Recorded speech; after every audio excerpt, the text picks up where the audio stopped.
नमस्कार दोस्तों, मैं भीष्मणि द्विवेदी आपका स्वागत करता हूं आपके अपने ही यूट्यूब चैनल भूपेंद्र मिश्रा पर। दोस्तों, हम उपभोक्ता संरक्षण अधिनियम 2019 इसके बारे में चर्चा कर रहे हैं। इससे पहले एक वीडियो बनाई जा चुकी है जिसमें हमने राज्य आयुक्त के गठन का चर्चा कर लिया था। आज हम जो है जिला स्तर में जो होता है गठन, जिला उपभोक्ता मंच, उसके बारे में इस क्लास में चर्चा करेंगे। दोस्तों, मैं एक आवश्यक जानकारी आपको बता दूं कि अभी जो छत्तीसगढ़ में फूड इंस्पेक्टर एग्ज़ाम होना है उसके लिए टेस्ट सीरीज़ हमारे भूपेंद्र मिश्रा जी के ऐप पर उपलब्ध है। आप इसको जो है परचेस कर सकते हैं। मात्र इसका रेट है 199 रुपये। आपको 8 टेस्ट दिलाने को इसमें मिलेंगे। एक टेस्ट जो है फ्री दिया जा रहा है, 7 टेस्ट आपको परचेस करने हैं। अगर इससे संबंधित कोई प्रकार का आपको कोई दिक्कत हो तो आप जो है स्क्रीन पर जो दिए गए नंबर हैं उस पर कॉल करके सर से बात कर सकते हैं। सर आपको मार्गदर्शन दे देंगे। एक चीज़ मैं आपसे और बोलना चाहूँगा कि जैसे आप पढ़ाई कर रहे हैं तो आप अपने मूल्यांकन हेतु टेस्ट जरूर लगाएं। बिना टेस्ट के आपको समझ में नहीं आने वाली कि आपने कितना विकास किया है, आप किस क्षेत्र में कम हो रहे हैं, आपकी कमजोरी कहाँ पर है, कमी कहाँ पर है। इसके लिए आप ज़रूर टेस्ट लगाएं। होता क्या है कि हमको ये लगता है कि नहीं एग्ज़ाम में ज़रूर सब सॉल्व कर लेंगे, लेकिन वहाँ पर समय मैनेज करने का दिक्कत हो जाता है। कई बार ऐसा होता है कि एग्ज़ाम हॉल से निकलने के बाद हमको सब आंसर बनाने भी आ जाते हैं, चाहे गणित हो या रीजनिंग आदि का, लेकिन उस समय अब निकल के पछताने से कुछ तो होने वाला नहीं है। इससे अच्छा है कि पहले आप अगर टेस्ट सीरीज़ लगाए रहते हो तो आपको समय, कितने समय में आपको मैनेज करना है ये पता चला रहता है। फिर आप अच्छे से मैनेज जब करना सीख जाओगे तो आप जल्दी से आंसर भी दे पाओगे और जितने आंसर देना है आपको अच्छे से दोगे। किसी प्रकार आप जो है उसमें त्रुटि नहीं करोगे। तो ये त्रुटि से बचने के लिए आप जो है टेस्ट सीरीज जरूर लगाएं। इससे आपको फ़ायदा ही फ़ायदा होना है। और बिना टेस्ट सीरीज लगाए आप चले गए तो आप समय कितना ले रहे हैं, क्या है, इसका आपको ज्ञान नहीं हो पाता। और समय तो भाई रुकता नहीं किसी के लिए, समय अपना चलना है। तो इससे आप जो है अपना मैनेज करना सीख जाते हैं। और अगर आप पहली बार एग्ज़ाम दे रहे हैं तो और दिक्कत रहती है। अगर आप 4-5 या उससे ज़्यादा दे चुके हैं तो खैर आपके पास एक अनुभव है, लेकिन फर्स्ट टाइम दे रहे हैं उनके लिए तो बड़ा दिक्कत वाली बात हो जाती है ना कि कैसे करें, क्या ना करें। कितना भी आप पढ़ लिए रहो और पढ़ने के बाद अगर आप वहाँ पर मैनेज नहीं कर पाए टाइम का, तब वो पढ़ाई आपके कोई काम की नहीं। आप परीक्षा हॉल से निकलने के बाद वो सारे प्रश्नों का आंसर दे पा रहे हैं तो इससे क्या है, फिर इससे कुछ भी नहीं कर पाओगे आप। आपका सिलेक्शन गया ना काम से। और फिर एग्ज़ाम अब निकला है, फिर कब निकले, जैसे 2017 के बाद अब आई है।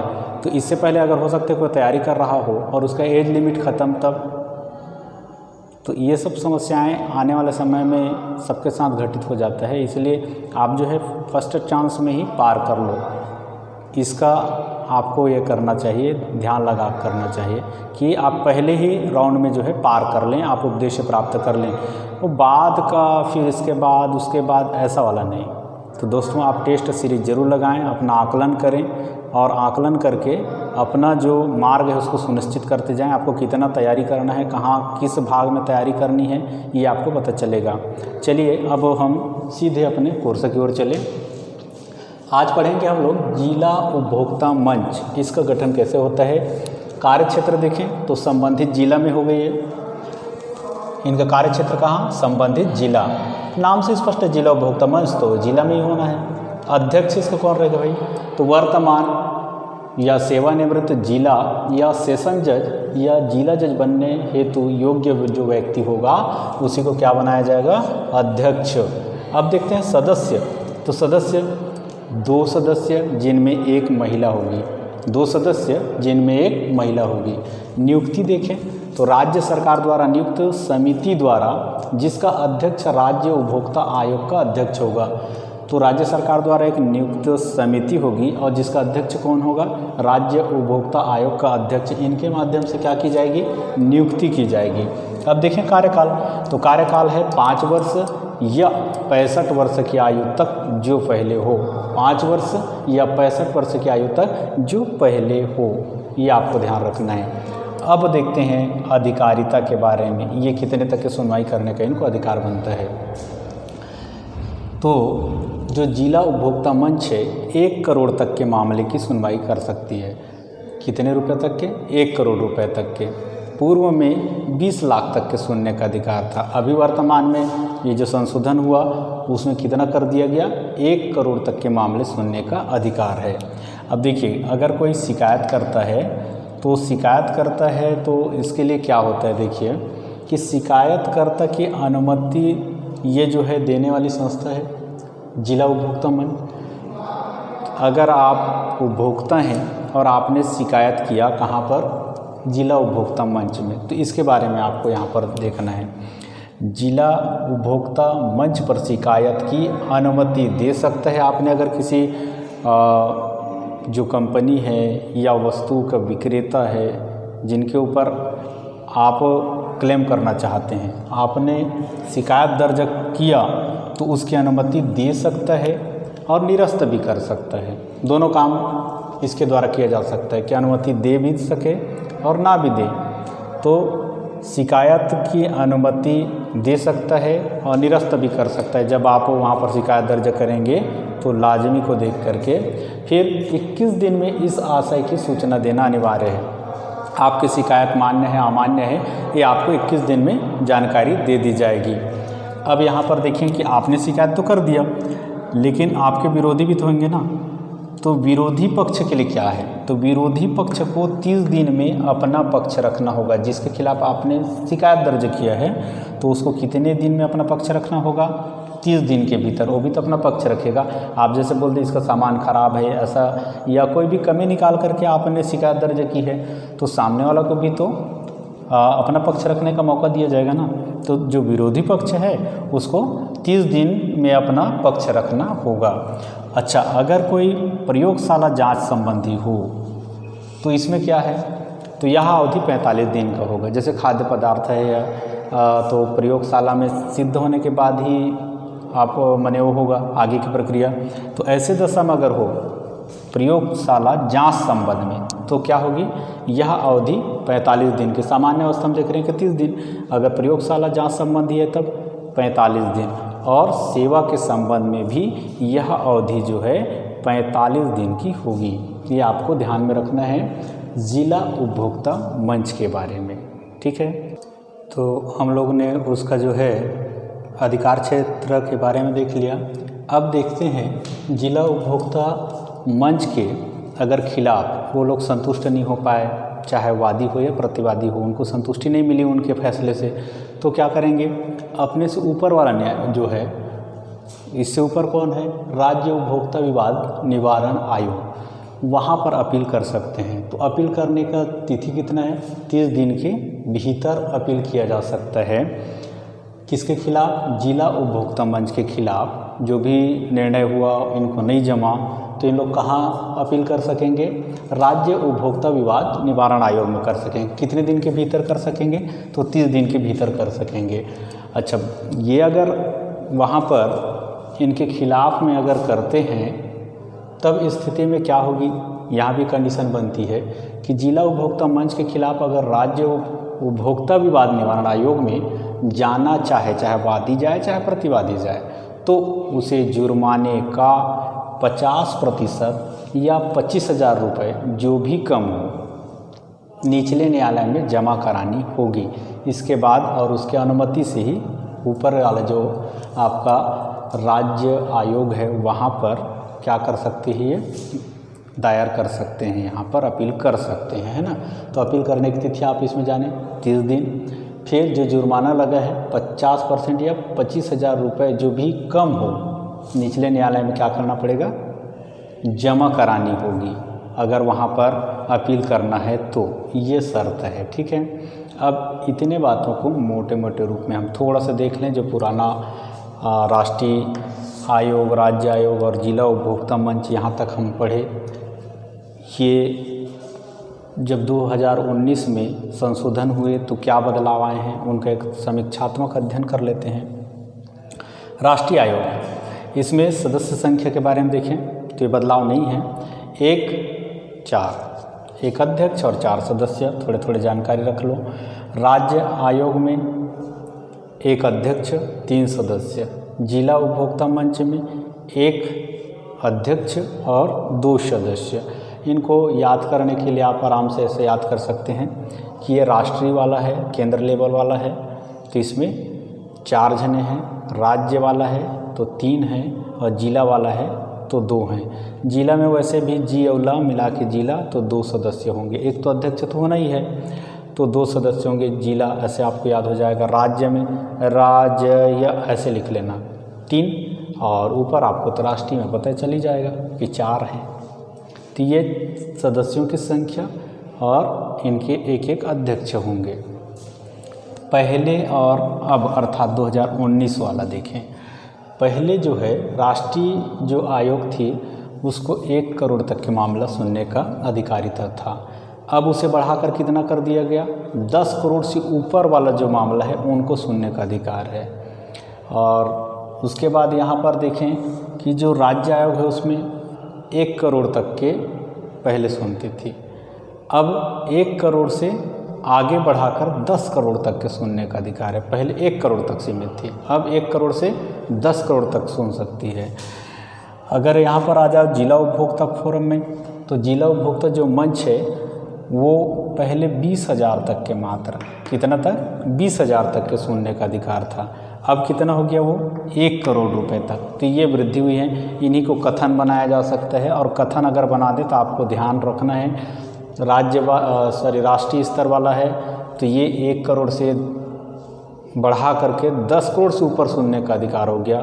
और ये 1 करोड़ तक था तो 1 करोड़ से बढ़ करके इनका 10 करोड़ और ये 10 करोड़ से ऊपर वाला और ये 20 से 1 करोड़ तक। तो ये जो कथन बताएंगे वो सही होगा और अगर इनके अतिरिक्त अदर कथन डालेंगे तो वो यहाँ से बाहर होगी, तो आप आराम से वहाँ से निकाल पाएंगे। अच्छा, आप यहाँ पर और जानकारी रख लें कि हम जैसे जिला उपभोक्ता मंच का कोई निर्णय हमें नहीं जमा तो हम इनके खिलाफ कहाँ जा सकते हैं, राज्य आयोग के पास। समय अवधि 30 दिन। यहाँ से अगर हमको नहीं जमा तो किसके पास जाएंगे, राज्य आयोग का नहीं जमता है तो राष्ट्रीय आयोग के पास। ये भी अपील अवधि है 30 दिन। तो ये मोटी मोटी बात आपको याद में रख लेना है। और मोटी मोटी नहीं, यहाँ के तो वैसे जो भी पढ़ते हैं आप जिस भी विषय से पढ़ रहे हैं हर पॉइंट को बढ़िया से पढ़ें। पहले टाइप के तो एग्ज़ाम में आप क्वेश्चन आते नहीं हैं, क्योंकि पहले ऐसे पूछते थे कि सिंपल सा ऊपर में, अब तो ऊपर नहीं पूरा उससे जुड़े जुड़े। आप ये नहीं बोल सकते कि ये वाली लाइन का ये वाला शब्द छोड़ दूँ, ऐसा नहीं, पूरा पूरा अच्छे से पढ़ना पड़ता है। कब किस लाइन से क्वेश्चन बना दें ये कहा नहीं जा सकता, इसलिए पूरे जो तथ्य रहते हैं उनको अच्छे से आप अध्ययन करिए। 1 नहीं, 2 नहीं, 3 जैसा आपको लगे। अगर आप जल्दी याद कर लें तो कई बार में याद कर लें और नहीं तो आप 2-3 बार जैसा भी रिवीजन करके भी आप उसको अच्छे से दिमाग में बिठा लें, ताकि आपको परीक्षा हाल में कन्फ्यूजन की स्थिति ना बने। नहीं तो ये सही है कि बी किसी ऐसा में बहुत कन्फ्यूजन होते रहते हैं, तो आप उसको अच्छे से तैयारी करके रखेंगे। चलिए अब हम लोग आगे को देखें। केंद्रीय उपभोक्ता संरक्षण प्राधिकरण, इसका गठन किया गया है उपभोक्ताओं को संरक्षित सुरक्षा प्रदान करने हेतु। ये 2019 का जो संशोधन हुआ है उसमें महत्वपूर्ण बदलाव है। इससे पहले 1986 का जो अधिनियम था उसमें इसकी व्यवस्था नहीं थी, केंद्रीय उपभोक्ता संरक्षण प्राधिकरण की व्यवस्था नहीं थी। अभी इसको नया व्यवस्था किया गया है, CCPA, central consumer protection authority. इसका फुल फॉर्म भी पूछ सकते हैं आपसे, इसलिए इसको भी आप ध्यान रखेंगे। केंद्रीय उपभोक्ता संरक्षण प्राधिकरण, इसके बारे में जानते हैं। अधिनियम की धारा 2(4) के अनुसार केंद्र सरकार द्वारा स्थापित, तो अधिनियम की धारा 2 के तहत इसी में उपधारा 4 है के अनुसार किसके द्वारा की जा रही है, केंद्र सरकार के द्वारा स्थापित की जाती है। क्या, केंद्रीय उपभोक्ता संरक्षण प्राधिकरण अर्थात CCPA। संरचना अगर इसका देखें तो अध्यक्ष मुख्य आयुक्त होगा, ठीक है। इसका अध्यक्ष कौन होगा, मुख्य आयुक्त होगा। सदस्य अन्य आयुक्त होंगे। इसका मुख्यालय कहाँ होगा, तो दिल्ली में, वो भी नई दिल्ली। इसका मुख्यालय कहाँ, नई दिल्ली। तो इसका मुख्यालय कहाँ होगा, ऐसा भी क्वेश्चन बनाया जाएगा, तो नई दिल्ली में होगी। अच्छा, अब इसका कार्य क्या है, आखिरकार इसको लाया क्यों गया है, बनाया क्यों गया है। तो CCPA का काम देखते हैं कि उपभोक्ताओं का ही कल्याण करना है, उपभोक्ताओं का ही संरक्षण करने के उद्देश्य से इसको लाया गया है। तो अब देखिए इसमें कौन कौन से कार्य सम्मिलित हैं। उपभोक्ता अधिकारों के उल्लंघन की जांच और उपयुक्त मंच पर कानूनी कार्रवाई करना। अगर उपभोक्ताओं के अधिकारों का अगर कोई उल्लंघन होता है तो उसकी जांच करना और उपयुक्त मंच पर कानूनी कार्रवाई करना। फिर अगला इनका काम होता है कि खतरनाक और असुरक्षित जो वस्तुएं हैं या सेवा है उसके प्रति सेफ्टी नोटिस जारी करना। इनका अगला काम क्या है, अगर कोई खतरनाक वस्तु है, असुरक्षित वस्तु है या सेवा है तो उसके लिए क्या जारी कर देना, सेफ्टी नोटिस जारी करना। भाई जन कल्याणार्थ, उपभोक्ताओं के हितार्थ यह सेफ्टी नोटिस जारी करने का अधिकार इनके पास है। तो सेफ्टी नोटिस जारी कर देती हैं अगर वो खतरनाक या असुरक्षित वस्तु या सेवा है तो। अब देखें तीसरा काम क्या है इनका, जोखिमपूर्ण वस्तु की वापस मंगाने का आदेश। ये महत्वपूर्ण बात कि अगर कोई जोखिमपूर्ण वस्तु है तो उसको क्या किया जा सकता है, वापस मंगवा लेती हैं। वापस मंगवाने का आदेश देने का काम है इनका। वो उपभोक्ता के लिए लाभकारी नहीं है, जितना बताया गया उतना मानक में नहीं हो, उतनी गुणवत्ता है ही नहीं, अवांछनीय ढंग से है, तो उसको क्या करेंगे, अगर वो जोखिमपूर्ण है जिससे रिस्क होने वाली है, कोई दुर्घटनाएं घट सकती है, ऐसा कोई वस्तु है, जान माल की क्षति हो, हानि हो, तो ऐसे वस्तुओं को वापस मंगाने का आदेश देना, ये कार्य है इसका CCPA का। तो ये महत्वपूर्ण है। वापस मंगाने वाला जो आदेश जारी करने का अधिकार दिया गया है, ये आपका अधिनियम 2019 में एक नई बात है, ठीक है, जो कि 1986 में नहीं थी। अब आगे देखें कि भ्रामक और झूठे विज्ञापन को बंद व सुधारने का आदेश देना। जो भी भ्रामक व झूठे विज्ञापन आते हैं, आप विज्ञापन में देखते हैं ऐड कि जितना नहीं रहता गुणवत्ता उससे कई गुना बढ़ा चढ़ा करके बताते हैं। अतिशयोक्ति नहीं, महा अतिशयोक्ति रहती है, आपको पता है। तो ऐसे जो विज्ञापन हैं उनको क्या कराना, बंद कराना और उस पर सुधार हेतु आदेश देना।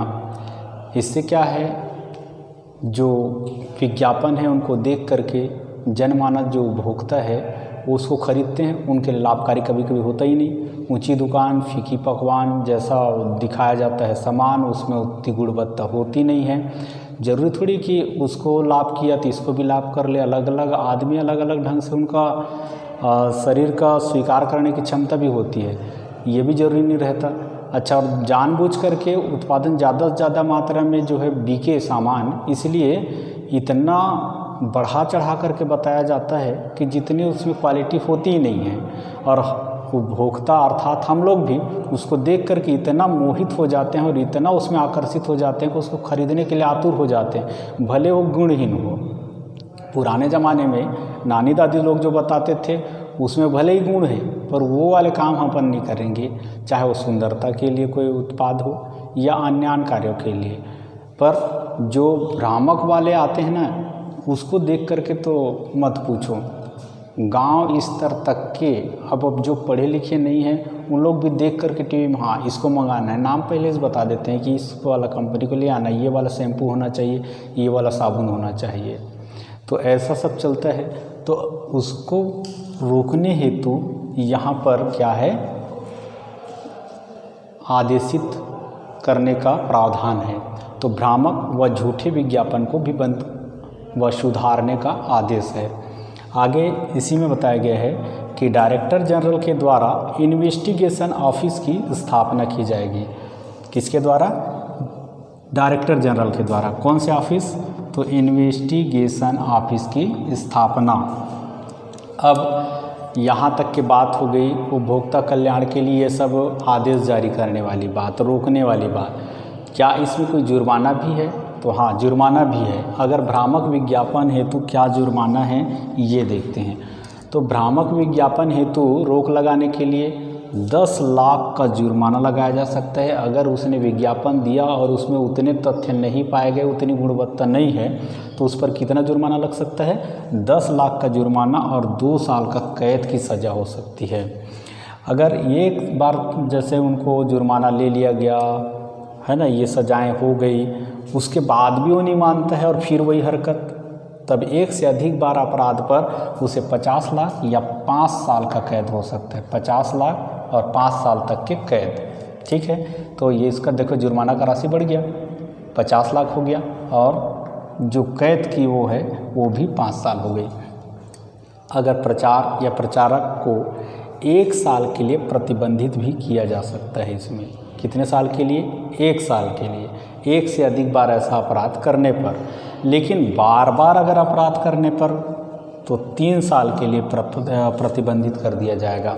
बार बार कोई उसी अपराध को दोहरा रहा है, बार बार कर रहा है, छत्तीसगढ़ में बोलते हैं जैसे किसी चीज़ को मना किया नहीं मान रहे हैं, घेक्खर हो गया है ऐसा बोलते हैं ना, तो बस बार बार अगर अपराध कर रहा है तो 3 साल के लिए प्रतिबंधित की जा सकती है। तो ये हो जाता है आपका केंद्रीय उपभोक्ता संरक्षण प्राधिकरण अर्थात CCPA। यहाँ से प्रत्येक लाइन से प्रश्न बनते हैं, चाहे इनके संरचना के बारे में पूछे, इनके कार्य के बारे में पूछे, इनके मुख्यालय के बारे में, या फिर ये कौन सा धारा में है, ये तो है आपको पता। अधिनियम की धारा किस में है? तो धारा 2 का उपधारा 4, ठीक है, ये जो 4 है उसमें केंद्र सरकार के द्वारा स्थापित की जाएगी, यह बताया गया है।